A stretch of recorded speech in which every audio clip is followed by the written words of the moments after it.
Welcome back to the Legacy Builder podcast. I'm your host, Jared Holt, and today we have with us Jeanne Scharf, business planning consultant. Good morning. Good morning, Jared.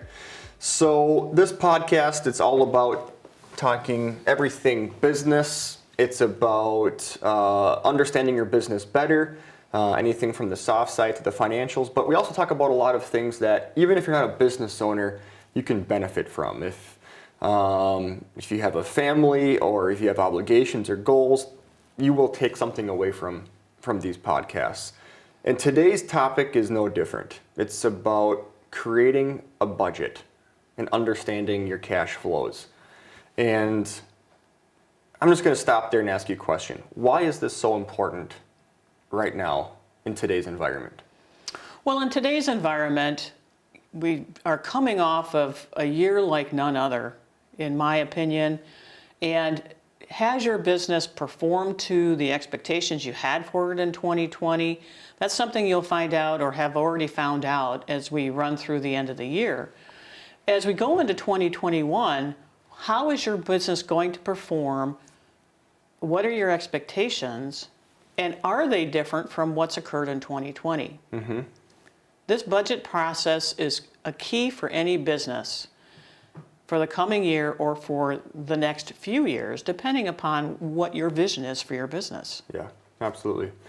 As we were preparing for this podcast, I told you that I think I'm ready to make a pretty bold statement about this topic, and that in the future there's going to be the businesses that create budgets and understand their cash flows, and those that don't.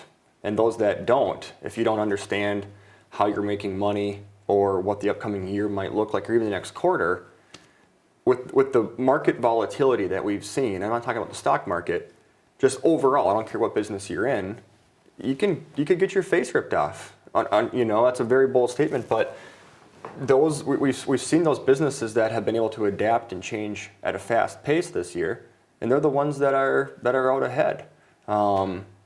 What's the process of creating a budget? Where do you start? Sure. So if you've never created a budget before, my recommendation would be for you to go back and look at your previous year's profit and loss statement. So if you look at 2019, 2018, and 2017, you can come up with a fairly quick 3-year average, we call it, as a base starting point. And so you can look at your income, you can validate that with what you expect it to be in 2021, and then you can also review your expenses and then decide if your business is changing into 2021, what categories need to change along with that. For example, fuel costs, transportation costs, labor costs. Mm-hmm. What categories might need to be tweaked from that 3-year average to give you a good budget going forward into 2021? Yep. And as you create a budget, how long should someone look out for that budget? 3 months, a year, 2 years? Is there an optimal timeline? Typically, an industry best practice would be for the next 12 months. So the next year ahead. A 3-year budget, a 3-month budget or a 6-month budget oftentimes is a bit difficult to construct. Really doesn't probably give you the vision that you're looking for your business. Mm-hmm. But best practice would be the next 12 months. And then if you're expecting some large changes in your operation, you can look out even 2 to 3 to 5 years. Yep. Absolutely. And who all goes into creating a budget? Who should you draw in developing this within the business or outside the business? Sure. As you look internally at your business, who is responsible for the various aspects of your operation?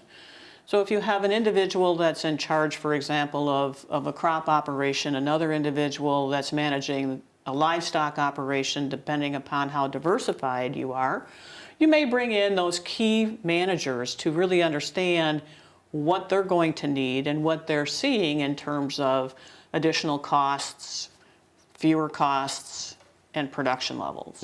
Yep. And creating a budget, and when you get everybody together like that, like you're talking about, you pull in different people from around the business. Maybe you Have your lender sit in on the conversation, maybe your accountant or another, an outside planner that you've worked with to help draw in different perspectives. You get a chance to sharpen the sword before you need it. You get a chance to get ahead and to really see what needs to be changed. Because maybe your cash flows aren't set up correctly. Maybe some of your categories are out of line. And if you don't know that going ahead, or what you're at least thinking, how do you know if you're doing well before it's over? And it's just so obvious that those businesses that are taking the time to sit down and build out those budgets, they're reacting quicker. And they're able to be proactive and not reactive. And then by the time that they're making changes, they're already implementing the new changes before their competition even realizes that they need to make changes. And it sounds funny, but that's the truth. I mean, those that are taking the time to sit out and look ahead are just outpacing those that aren't. Absolutely, and in your question, who else should be involved in the process? It's really, the budget process should be pretty much finalized before you take it to your lender, for example. Mm-hmm. But then do take it to your lender. Talk through how you came up with the budget for the coming year. What were the assumptions that you used? Do they agree? Mm-hmm. Do they agree with the assumptions based upon your previous historical performance? And so again, having that proactive and open communication with your lender in terms of your budgeting process is really important. How detailed should one go? I mean, if you're a business owner, you might have multiple enterprises. And at the end of the year, you might have one line item that says labor that you look at.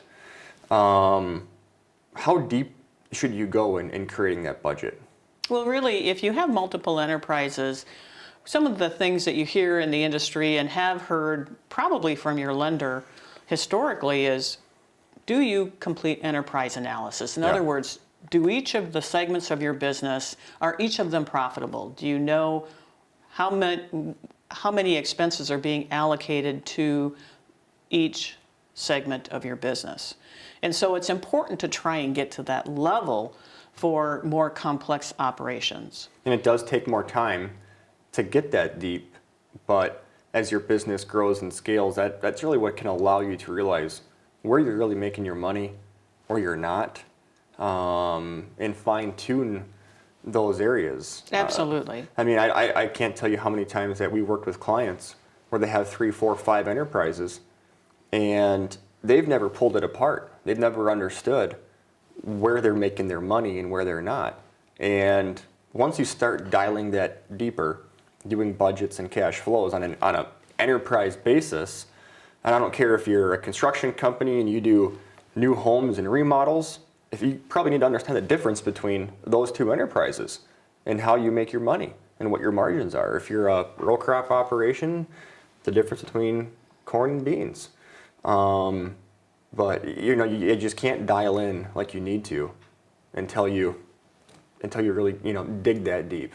Absolutely. If you're really profitable in one facet of your business, but then you may have another facet of your business that is not profitable, you really need to take a good look at that and have a good understanding so that the unprofitable part of your business is not sucking all of the profits out. Yeah. And overall, you're not profitable. Absolutely, absolutely.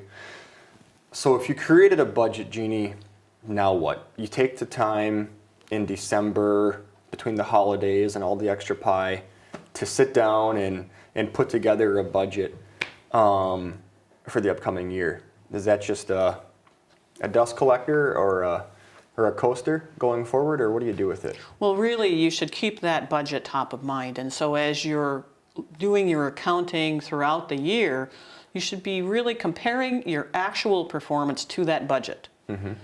That will provide you with a good picture of whether or not you're going to achieve your expected goals for the year. Right, right. So by no means put it on a shelf and leave it there, but keep it top of mind along with your actual performance. Yep. And as you build out budgets, cash flows, what are some of the things that we should be looking at from a metric perspective, or some of the talking points, Jeannie? Anything come to mind? Sure. Well, as you look at your key performance indicators or your financial standards that you've established for your business, those are really the kinds of things that you want to be honing in on, both historically and then going forward into the future. So for example, if you've set a goal for your business at a 50% owner equity, what does that look like at the end of the year after you've attained your production process? Yep. So are you going to be at or higher than 50% owner equity, or is this year going to present some challenges for you where you may drop below that key performance metric? Right. Right. So that's just one. If you're looking at your working capital or your current ratio, there's another indice that you can track as you go along the way through your budget process in the year. Absolutely. Those targets, setting up management targets, are so important. I look at a client that we're working with right now that is in the home services industry, we'll call it. And this client built out such detailed budgets that they know how many jobs per week they need to do throughout the year at given points of the year to meet their goals, and to take everything into consideration, to pay the owners what they want, their staff, to leave money in the bank for their reserves, to buy their next trucks, et cetera, et cetera. And as they built those out, as they got throughout the year, they're realizing that certain parts of their business, they weren't hitting their targets where they wanted. And by doing those budgets ahead of time, they knew exactly what they needed to change in the middle of the game, so that way they could achieve their end result. In this example, the client ramped up some of their marketing. And then they got back on track. They realized, hey, we can spend more here, because if we do that, we'll hit our goals and we'll be within line and margin, and we'll be happy. But unless you did a budget at the beginning of the year, how do you really know?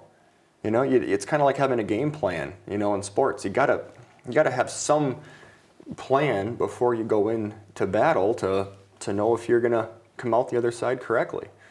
Those are examples that I know I've seen you use many times before with clients to just help keep them on track and know where they stand. Absolutely. And the best part of that story is you know where you're at throughout the year. You can go in and speak with your lender or other key stakeholders that you involve in your operation, so that they have a clear understanding and are comfortable with the direction you're taking the business. Yeah, absolutely.